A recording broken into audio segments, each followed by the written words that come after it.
Grant Callen, founder, CEO, Empower Mississippi. Grant, good morning to you, sir. How are you? Good to see you. Paul, good morning. Jeez, Good to see you. Glad in a to be long here. time, sir. It's been, what has it been, years and years and a couple of months. It has been a little while, but it has been. Always good to be back. It's good to see you, sir. So many things to talk about. First of all, I think people, when they start talking about the charter schools in the state, it still is the major force is politics behind it than anything else. If we just left it to the marketplace, kind of like EVs, we left it to the marketplace and said, here's a good idea. It's still in the public sector. We have oversight, but let's talk about the kids in places that are failing them, and let's get this done. And if we just left that alone, do you think it'd be a little bit larger than it is now? Oh, for sure. I mean, there is great demand for charter schools, and this is Charter Schools Appreciation Week. Across the nation, people are celebrating the great things that are happening in charter schools, and we just celebrated the 10-year anniversary of the bill signing. That was the Charter Schools Act of 2013. I told someone I have mixed thoughts. On the one hand, I am super proud of the 8 charter schools across Mississippi that are serving kids, that are just creating life-changing results in the communities where they're serving. But I'm also disappointed that we don't have more than 8. We really, by a number of states in their first 10 years, created so many more charter schools than just 8. So we've got more work to do, but there's a plan to get there, and we need more charters in every community where parents want them. Let's be a little open and apostolic about why. Is it, and it could be a combination of things. I'm not saying it's all politics, but I think a major force of this is politics. But could it also be maybe because we are a lot poorer than some other states? We don't have the educational level and degrees that it's harder to put them together and from the grassroots? Well, I think part of it is just the concept was so new here that I think that's certainly fair that some of the applications that have been put together that have had to be denied just weren't up to snuff. And there are certain criteria and parameters that have to be there for an application to be approved. So that's part of the challenge. We would contend that there have been plenty of opportunities for the Charter Authorizer Board to approve applicants, and for too many of these applicants, their instincts have been no instead of yes. So that's why we've got over 80% of the applicants over the last 10 years to open a charter school have been denied. So we got to fix that. Do we know how that figures with other states as far as the denial rate? I don't know what the denial rate is, but when you look at some of the other states that have, in the Southeast, that have started charter schools relatively recently, we are at the very bottom. Alabama started charter schools maybe 6 years ago and have already passed us in the number of schools. North Carolina has nearly 100 charter schools in their first 10 years. So a lot of the states have seen much faster growth. Once they passed the law, they saw much faster growth. And our growth has been really slow. Who are they answerable to? And again, Grant Callen is my guest, founder and CEO of Empower. Who is the board answerable to? Well, ultimately, they're answerable to the public. So they are a public board that was intended to create an alternative pathway for public schools to be created. So they're not. Charters are not authorized through a local district. They're not under the local district, and they're not accountable to the State Board of Education. The Charter Authorizer Board is a 7-member public board. 3 appointees are by the governor, 3 appointees are by the lieutenant governor, and then there is 1 appointment that's by the Department of Education. So ultimately, if you're looking to talk to somebody about the board members, most of that is the governor or the lieutenant governor. And they've been. I'm encouraged. I think the recent appointments, they have really been looking for people that are more inclined to say yes than no, and are giving these education entrepreneurs a chance. We've had 1 or 2 failed, or what's the failure rate of those that were granted? Oh, a charter school? Yeah. We've had no failures. We have no failures. There have been a few that were approved, and so like Republic, it is a charter school network here in Jackson that has a handful of schools, a nonprofit.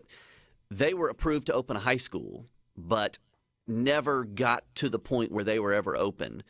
So they're still working on it, and it may happen in the next couple of years. But so that's happened. But no, all 8 approved have opened, and all of them are meeting a need in a community. Remember, charter schools by law have to be in failing districts. So that's a D or an F rated district. So these are schools that are operating in the highest need areas of the state and are providing a great opportunity. They all have waiting lists at different points to get in. They all have incredibly high parent satisfaction. So parents are consistently saying, we love what we're getting.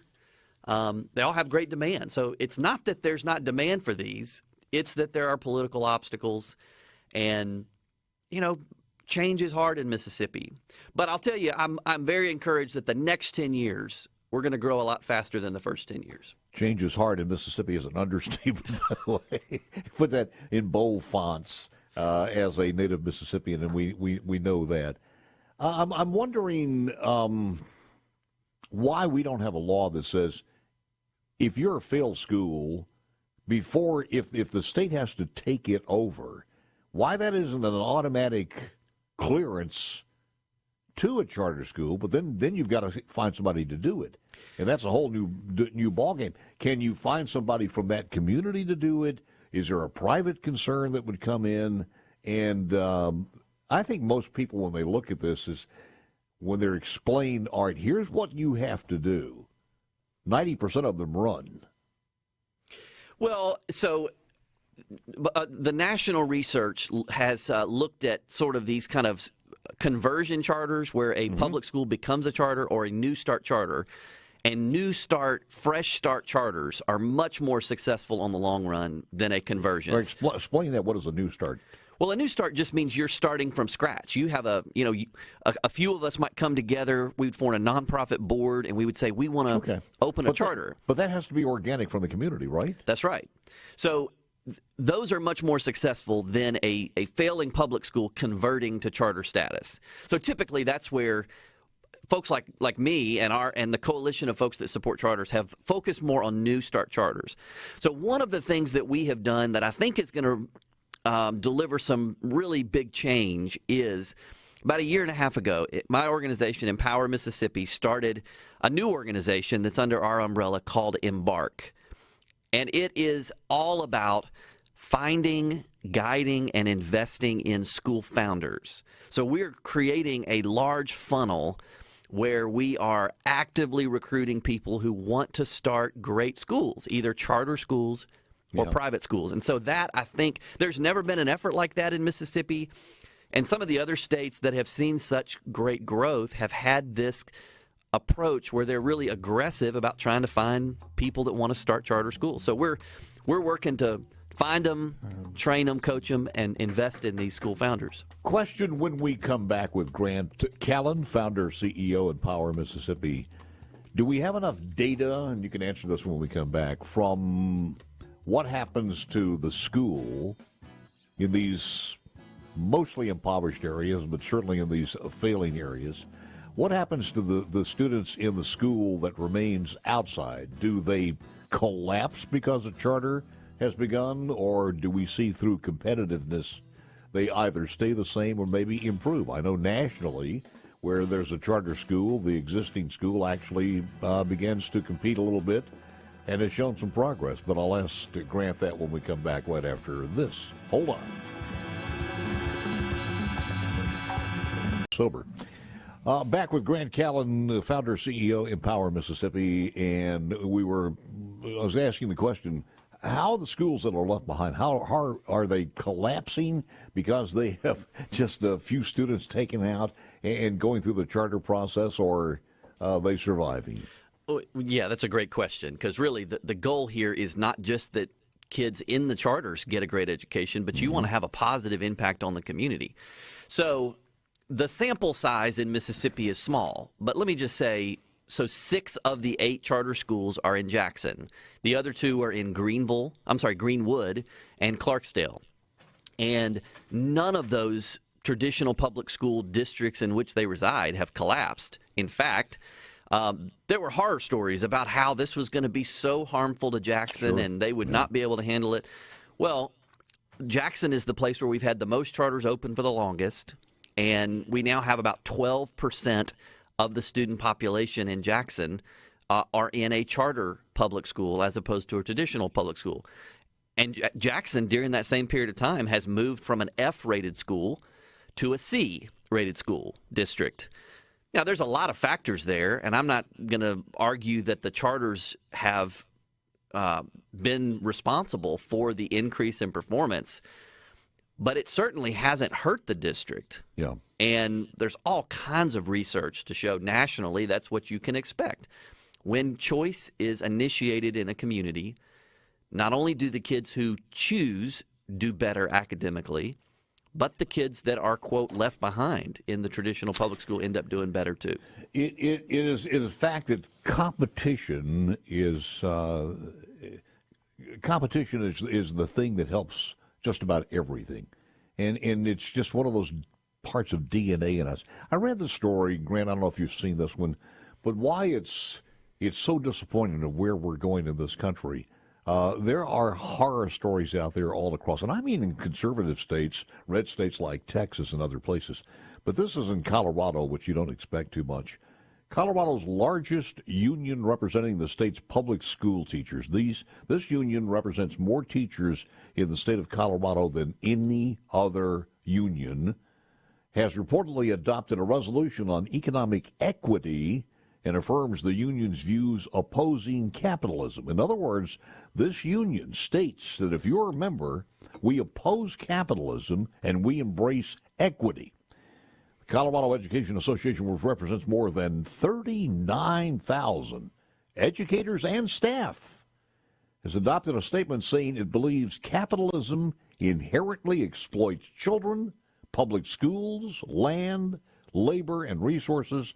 Resolution also said capitalism, an economic system that relies on private property and the market forces of supply and demand, stands in the way toward rectifying the number of societal issues, solving things like LGBTQ disparities and other things. Well, look, I hope the unions keep it up because they have overplayed their hand, and the more they get more radical and more against students, like they don't even pretend to care about students in the education system. They care about the adults.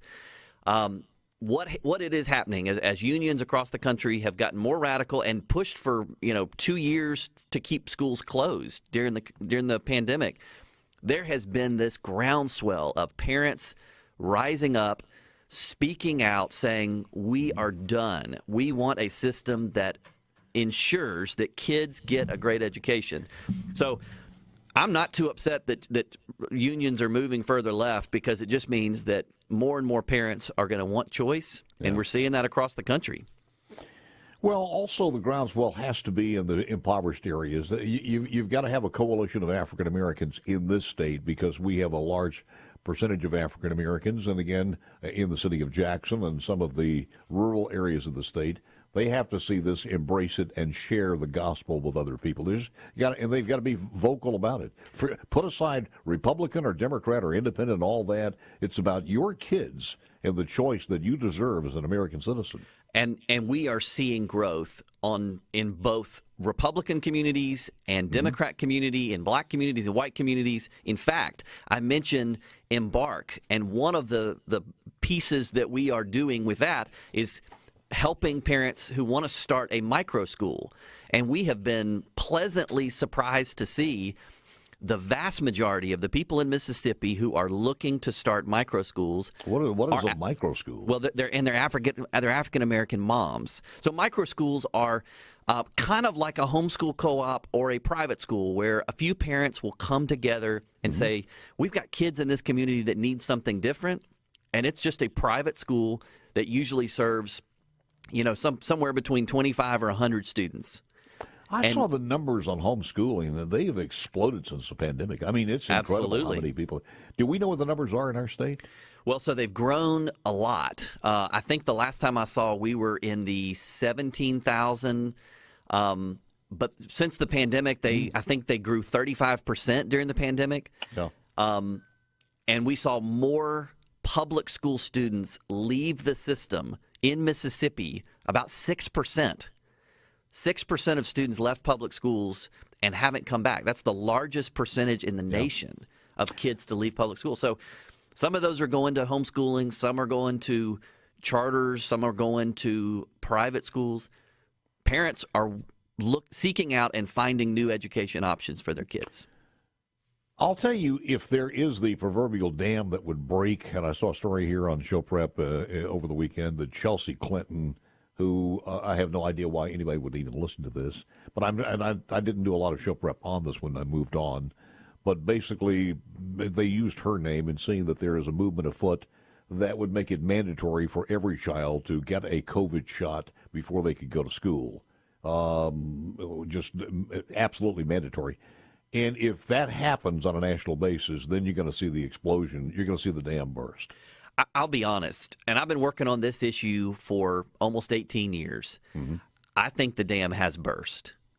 When COVID came and disrupted education like we've never seen, we are seeing more states do broad school choice, whether that's ESAs, vouchers, tax credits, charters.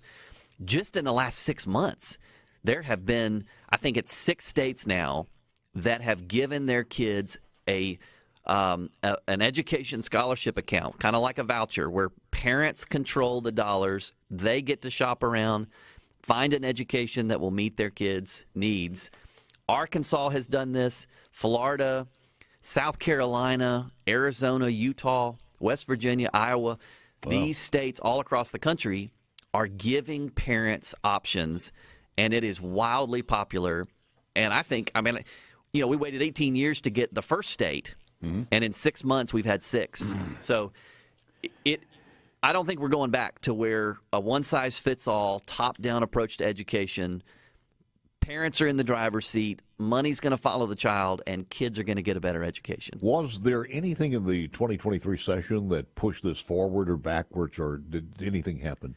There was a charter school bill that would have allowed districts to basically been more opportunity to open charters that got through the House, and it was a shell bill that came to the Senate and died in the Senate Education Committee. That bill would have helped more school founders open charter schools, and it died in the Senate Education Committee. Why? I don't.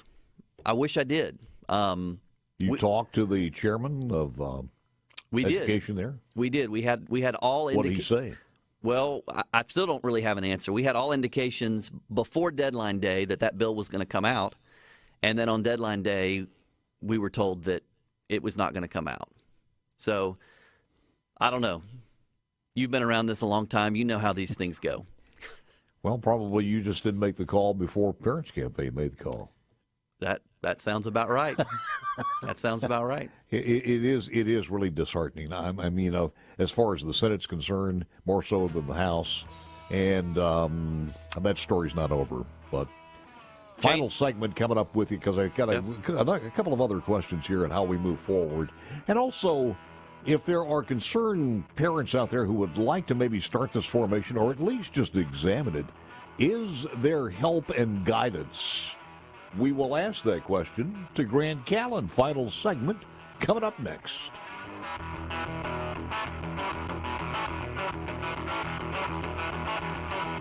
Let's get back to Grant Callen, founder, CEO, Empower Mississippi. Thank you to the Beatles. And I'm just wondering, is there an organization or somewhere where people can call and say, look, we'd like to look at this, at least start the groundwork on this?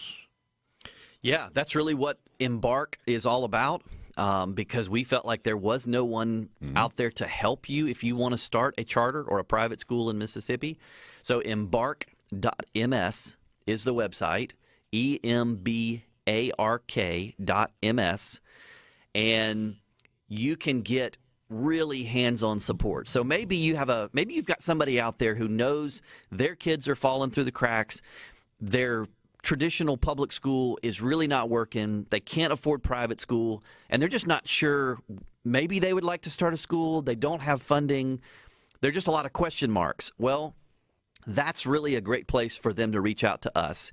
Embark.ms.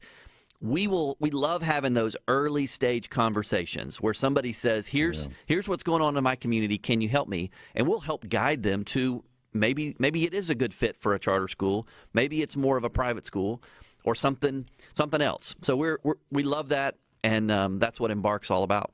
You know, it's really not fair because I was reading some of the stuff on C-Spark text line, and I say it's not fair because all of the time, these charter schools are emanating in the worst of the worst classes where they have an F rating. These kids are failing miserably.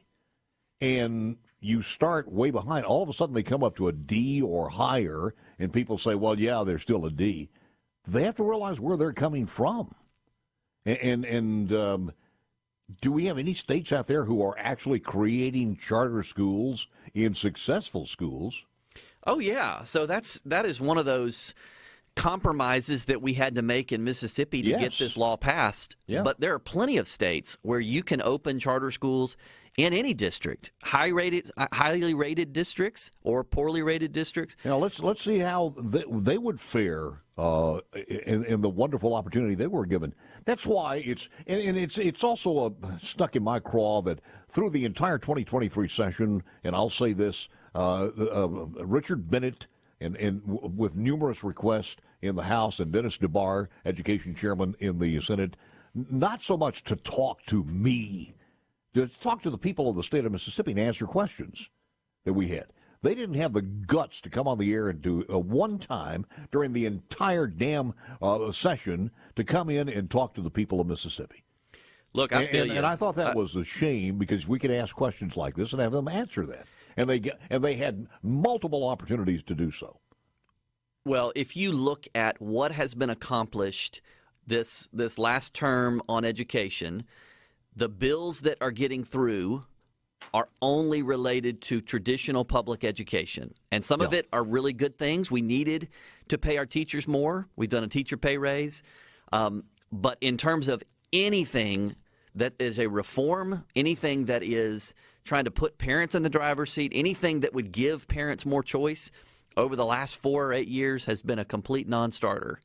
And I hope that the next 4 years are different than the last 4 years. I do, and we have an election coming up, and I think people are going to consider this. If that groundswell and the proverbial dam has busted, I think people are going to look at this. But as far as your committee chairman is concerned, there's so much. Competition is good, and competition's good when our surrounding states are doing things that we're not. And it's not gone unnoticed in the north part of the state that our neighbor just across the river in Arkansas has just passed a universal ESA, which just means every child in the state of Arkansas who would like a choice can take $7,000 of public dollars. And it's money, it's not new money, it's money that's been allocated to spend on their child if they'd been in a traditional public school. That money in Arkansas is now portable, and it will follow students. Wait, not in Mississippi. The money that we give in taxes is owned by the educational structure, and apparently was manufactured by the educational structure in our state, not so much by the people. And the most disappointing, you may not say this, but the most disappointing thing in the world is when Billy McCoy, Jamie Franks, all of the people that controlled the House and the Senate for so many years went over to Republicans. That was one thing that we thought, okay, the parents' campaign, all of the leftists in the state, and the power of the educational structure was going to be waning, and it was going to be more about the people. And frankly, that has not happened. Not in the manner that it should with a supermajority. Well, You're too nice to say we that. got charters, and we got a small special needs ESA. It's time to do a lot more. Well, you got to hitch up your britches and get mad enough. Grant, it's always good seeing you, sir. Great to see you. Thanks for having me.